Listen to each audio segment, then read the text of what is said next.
Hello, I'm Donnie Luckett, and you're watching Cultures TV, your global diversity resource.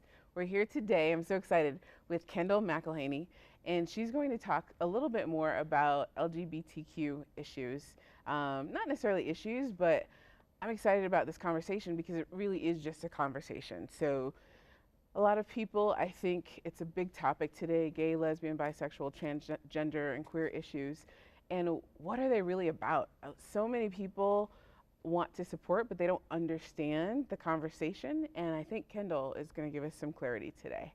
So hello, how are you? I'm good, how are you? Good, good, good. So tell us, I'm so glad to have you here, first of all. Thank you, Donnie. So tell us a little bit about how you identify and how you came to this. So I started self-identifying when I was 15 and I was a sophomore in high school in Texas. And I came out as pansexual, which basically means that I don't discriminate on my potential partners based on their sexual orientation, their gender identity, or their biological sex. What a lot of people don't realize is that the three of those are not entirely correlated. A lot of them can be separated in a lot of different individuals. So basically what my identity means is that I care about the person and the way they make me feel regardless of how they identify on different spectrums. So how they identify, and then also how they look on the outside. Mm-hmm. So for cultures, it's so important because really that's an aspect of hidden diversity. Yeah. It's what you see is not necessarily what you get, and it crosses all borders. Yeah. So I've been really enjoying your writer for cultures, and I've been enjoying your articles on this topic because they're so different and out of the box, and many of us don't even think to experience some of these things. So we'll get to that a little bit later, but I want to talk a little bit more about, so you said pansexual, and you kind of described that a little bit.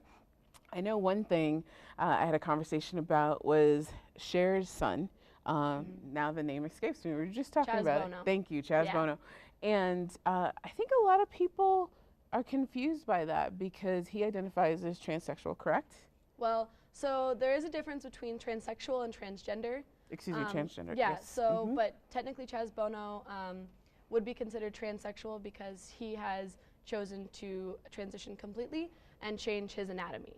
So that's a difference. One is rooted in your sexual anatomy and one is rooted in your gender identity. So and a lot of jargon here. I know, and it can be difficult to navigate, Yeah. I think.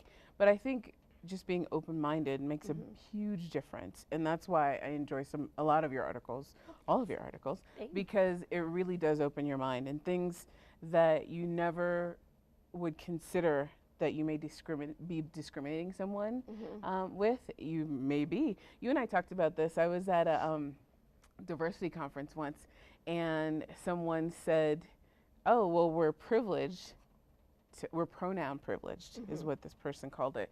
And at the moment, I mean, it sunk in right away and I understood it. So to be able to call myself she was a privilege because I knew that from day one. It never was a question. Yeah.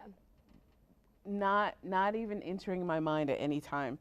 But some people don't have it that way. Yeah, cis privilege, which basically what cis means, it means that your sexual anatomy and your gender identity are connected.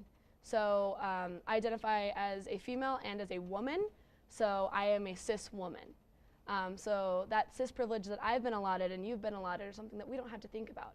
But there are a lot of individuals in this world who do have to think about it, and they wake up every morning trying to figure out, okay, how am I going to present today?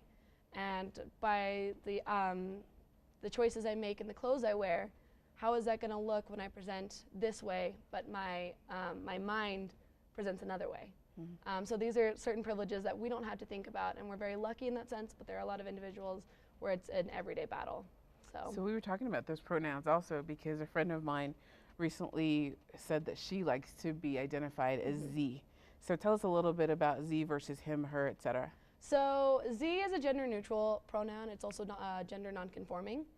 And that also goes along with Herr and Hess, which I believe are German-rooted words. Don't quote me on that. But basically, it's just something that you can use to honor individuals who do not use binary pronouns like him and her. And it's just a different way of honoring them, kind of like they, them, theirs. An example of that would be if we were talking to someone and I wanted to bring up a conversation we had had, I would say, hey, let me tell you about a story that I was talking to them about.